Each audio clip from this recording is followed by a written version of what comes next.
Hello, everyone, and welcome to the show.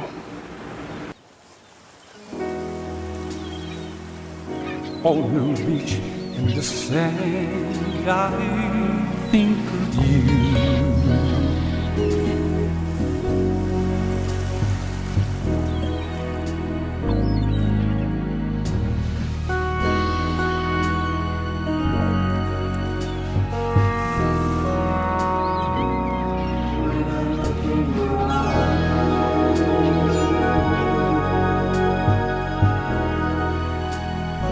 I think of you.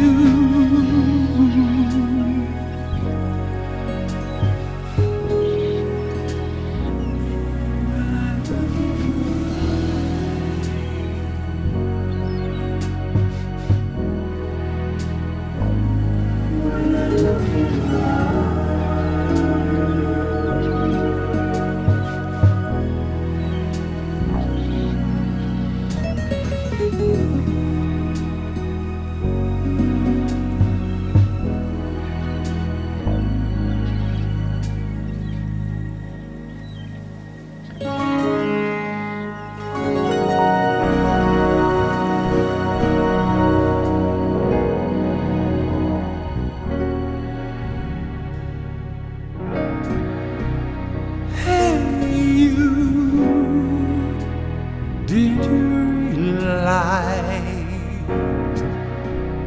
I love you all my life? And when you're gone, I'm all alone.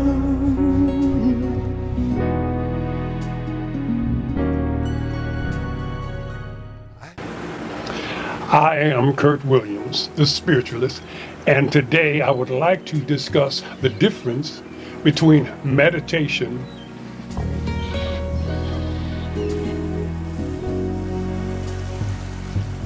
and prayer.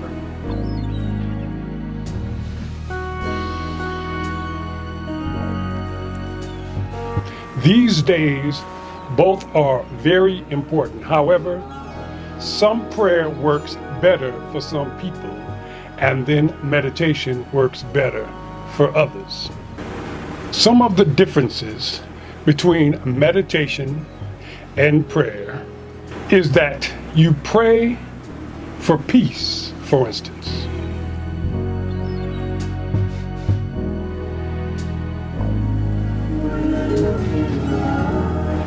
When you meditate, you are at peace.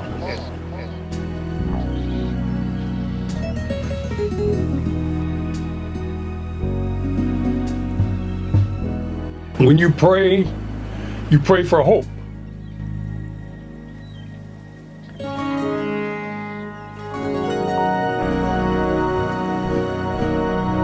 When you meditate, you are hope.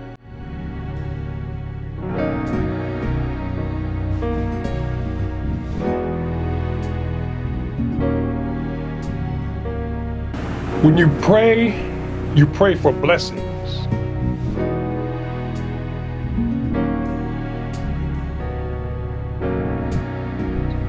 When you meditate, you create blessings.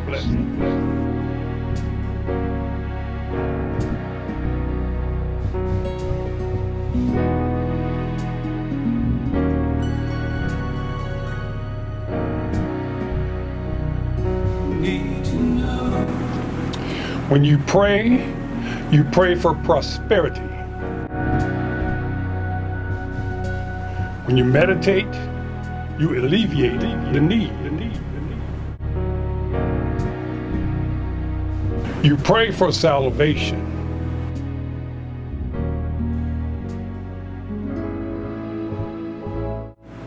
When you meditate, you don't have the need.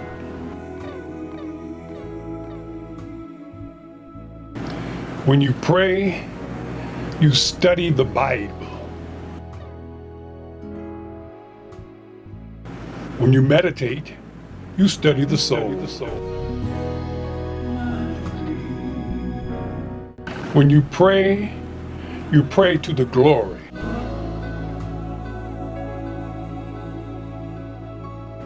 When you meditate, you exude glory.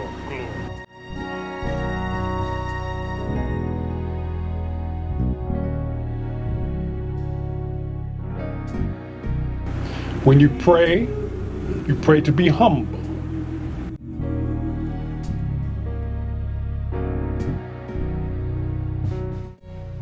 When you meditate, you shine like a beacon.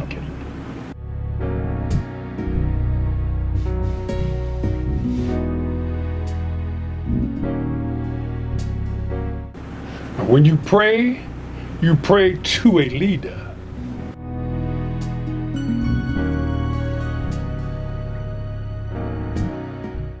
When you meditate, you become a leader.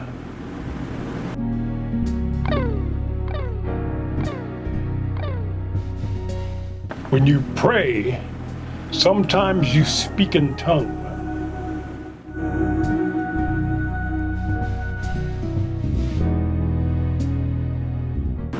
When you meditate, it is the tongue that you become.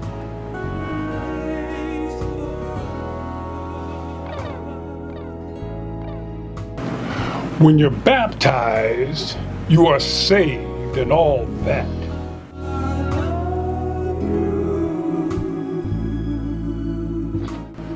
But when you meditate, it's the same thing without the wet.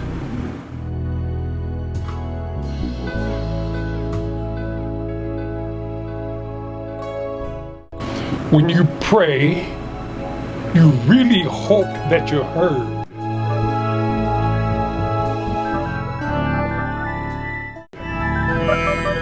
When you meditate, you become the Word.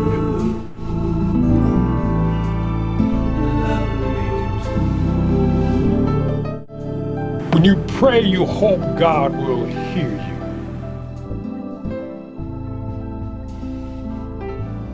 When you meditate, it is God that will feel you.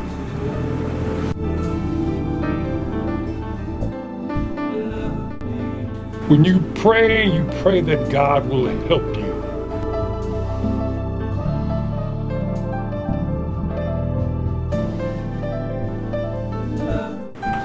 When you meditate, it is you that helps you.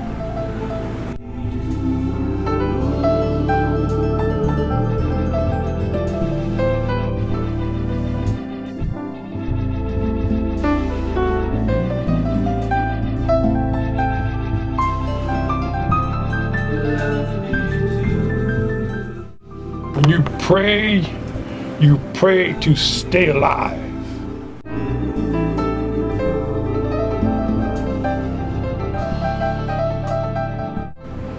When you meditate, you find out that you never die.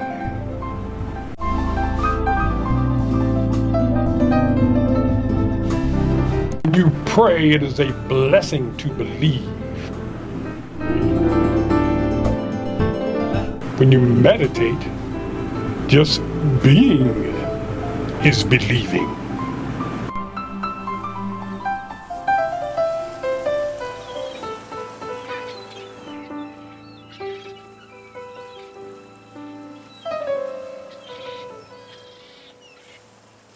So obviously, I seem to get a little bit more out of meditation than I do out of prayer. It's an amazing thing, because when you pray, now this is the truth. When you pray, you really hope that God hears you and that your prayers are answered. Whereas once you begin to meditate and communicate with your spirit, you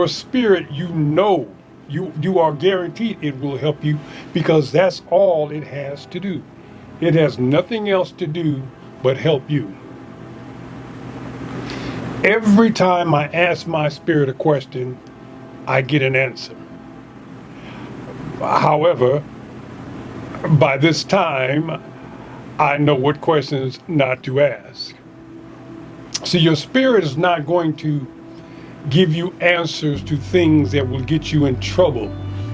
For instance, your spirit is not going to help you win the lottery because it knows the future and it knows what would happen to you if you in fact did win the lottery. And once you become a spiritual person, you will understand that you do not need all that money, because money is a very difficult thing to deal with when you care about people. If you have a lot of money and you're driving down the street and you see someone with none who is starving, how are you going to go about your business and act like you didn't see that person? It would be very difficult. So not being wealthy is not a bad thing, because I give money away too easily.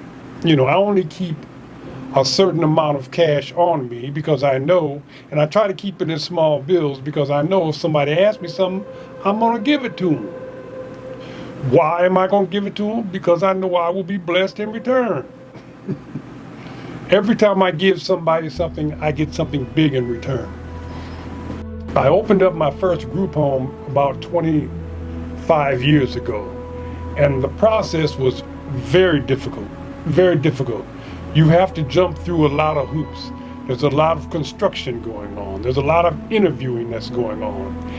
Right in the middle of that process, I went to a skating rink, and all of a sudden all the lights came on. And a guy got on the microphone and he explained that one of their very good friends of the rink itself lost a ring. And they were offering like a $400 reward for this ring if anybody could find it. And because the ring was obviously quite important and expensive. So this is the kind of thing that my spirit does with me. As soon as they said something like that, I felt that I probably need to be the one to find the ring, because I'm the only one that's going to give it back. And they turned the lights on and I'm standing there, and so something says, look to my right. And so I look to the right, and there's the ring. See, now, this is the way spirituality works. It wasn't even a test. That guy was going to get that ring back because I was going to be the one that found it. So I calmly skated over and picked up the ring and put it on. It was a big, juicy ring. It was worth about $25,000. And so I walked over, and they were sitting there at the DJ booth, and they were asking, just looking very nervous, and they had a very good-looking woman sitting there with them. She was the assistant to the DJ. Her job was to sit there and be cute. So I skated over and I asked her brother, I said, brother, what did the ring look like? So he started describing the ring. Yeah, man, it had this on it and this on it. And I said, how much was the ring worth? He said, man, that ring was worth like about, 25 grand. I said, did it look anything like this one? He looked down. He said, oh, damn, man. Damn. So I gave him the ring, and he tried to give me $400. I said, oh, give it to the cute girl. Like I thought she was going to thank me or something, but she just took the money and kept on being cute. But anyway, I had to give that ring to that man and not accept that money, because I was creating a group home. I needed all the blessings I could get. Now that ring could have gone a long way. However, the kind of help that I needed was the kind of help that can only come from a divine source. If I had $10,000 to use, it wouldn't have really been enough to do what I needed to do. But I knew if I gave that money back, I had a blessing coming. And it was actually the whole, when I opened, now here's the killing part. When I opened up my second group home, I had to buy the building. And so everything was going pretty good, except until the realtor said that the price had just gone up. And I needed another $10,000. And I was tapped out. And come to find out, after all this was over, the neighbor 2 doors down was bidding against me. He didn't know it was me that was trying to purchase the building, and I didn't know it was him, so we were bidding against each other. And so we finally decided on a price, and I needed 10 grand tomorrow. And when you're in that situation, you will be surprised at all the people you will literally ask for some money. I had a very nice car, a beautiful, my BMW was worth a lot. I was gonna put the pink slip up. I was gonna, anything they wanted in collateral, because I knew that I would get the money back in about a month or maybe 2. If anybody can give me $10,000 for 2 months. And I mean, I worked out at the gym. Come to find out that white people, they didn't have any money either. I asked everybody. I called a friend of mine who owned a lumber yard in Pasadena, and I called the lumber yard and asked them if they would give. It was no, I can't. Come to find out, nobody had any money. Well, there was a young lady that I met at the gym about a week before that, and I was talking to her, and it looked like we were going to become friends, but I had just met her, and she noticed me asking everybody for money. And so I will never forget, there was this really good-looking Asian, an Asian porn star. Her name was Jade East. Anybody remember Jade East from way back in the 80s? Well, Jade East was working at the gym. I asked the porn star for 10 grand. She told me no, she didn't have it, but keep on asking people. You're gonna get it, Kurt. So at least I got a good boost from the porn star. And so anyway, I was walking to my car with the girl I had just met a week ago and her daughter. And she said to me, she said, Kurt, let me give you $10,000. I said, whoa, no, I just met you. You don't know me like that. She said, well, it's kind of embarrassing you walking around you asking everybody for money like this. I said, would you really give a guy you just met? She said, no, I wouldn't, but you, I trust you. Now let me tell you something. Don't ever trust anybody like that. Just like I gave that guy the ring back. People will not give you your money back if they have the opportunity. They will come up with every excuse in the world. Don't do what this girl did. However, she did it.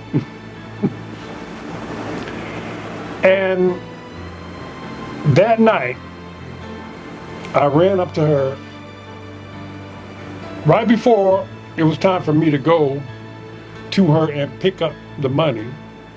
In fact, I sent my mother to pick up the money. I got a call from the real estate agent. He said, Kurt, ask your friend for $5,000 more. I said, what? He said, we need $5,000 more. If we don't get this $5,000, we're not going to buy the building. I was like, this is crazy. What? So I called her and I asked her, I said, we need another, you know that woman she gave me, her name is Terry. I don't even care if you know, Terry gave me the money, the rest, $15,000. Bought the building, opened up the group home, and the most amazing thing about that was she kind of was thanking me, because this woman was the kind of woman who went on a vacation every year to Mardi Gras, and she would spend a lot of money on vacation. So this particular time she didn't have it because she gave it to me, and she looked at it like, oh, I'm gonna save some money this year because I'm not gonna go because of him, and then he's gonna give me that back, and then next year I'll have double. It was really brilliant. But you have to be able to trust the person, because 99.999% of people will not give you your money back. I'm just saying. I was a spiritualist then, I didn't know it, but at least I understood the principles of karma, cause and effect. And the worst thing about dealing with this particular woman and what she did for me is that she literally hated for me to thank her, because I kept thanking her, and she got sick of me. She really got to the point where she would hate for me to even bring it up. You know, she didn't even want me to, you know, and oh, I forgot to tell you, all this with her girlfriends telling her she was crazy. And she was. You don't give people money like that if you just met them. You just don't. Not never. However, I believe that my spirit must have spoke to her, because that building would have never been, I would never have been able to purchase that building because nobody had any money. My father wouldn't give me a penny. Nobody had anything. You know, and we were able to open up Alexander House, and it was Alexander's House 2. And that one's not still open today, but there is still another one open. However, these are the things that happen to you when you are connected with your spirit. Your spirit will speak on your behalf. Your spirit can literally make somebody other than yourself feel comfortable with you. I've seen it, and prayer is great if that's all. If all you have is prayer, do prayer. If that's all you got. However, it is not the best thing you can do. Matter of fact, what you're doing, I'm gonna be honest with you. This is what you're doing when you're praying. There's two things wrong with prayer. Number one, you're bypassing the very thing that can help you out for real. It's sitting there going, I wish you would just ask me for some help, because I really can't help you. I'm the one. That's number one. Number two, and your spirit is working on behalf of the Creator. Your spirit and the Creator are connected. They are one. It is the same thing. Number two, when you pray for something, it's a difficult thing because the Creator is the kind of entity that has already provided everything. There's nothing that you can ask the Creator for that hasn't already been given.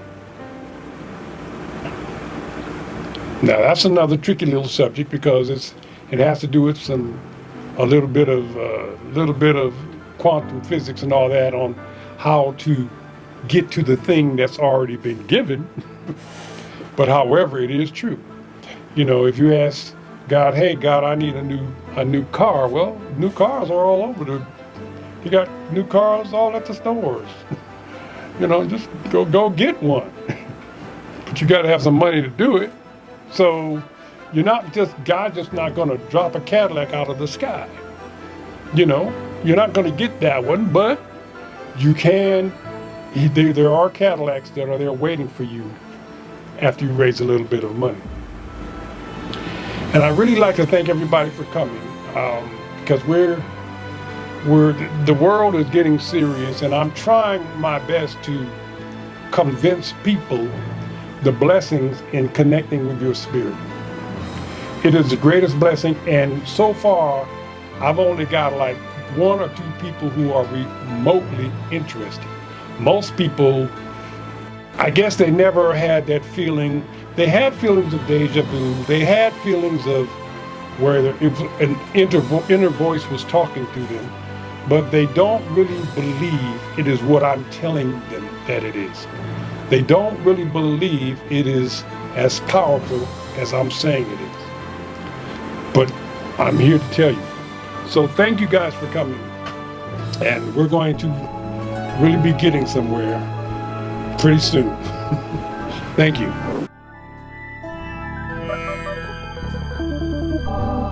Love me too, love me too, love me too.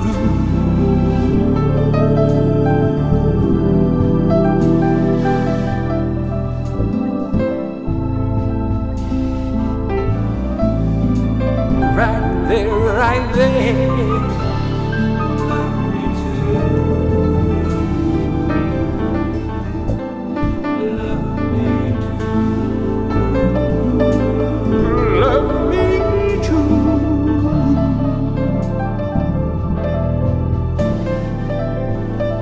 Love me too. Love me too.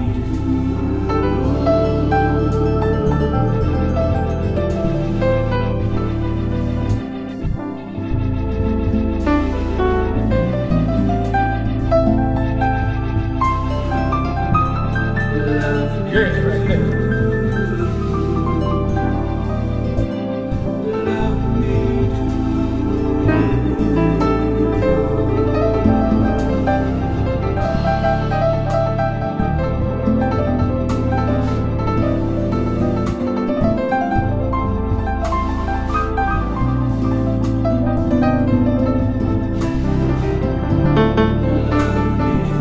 Yeah, right there.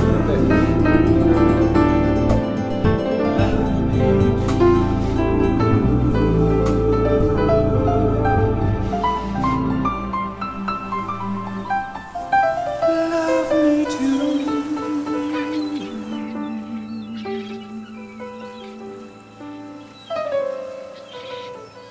Subscribe and push the like button.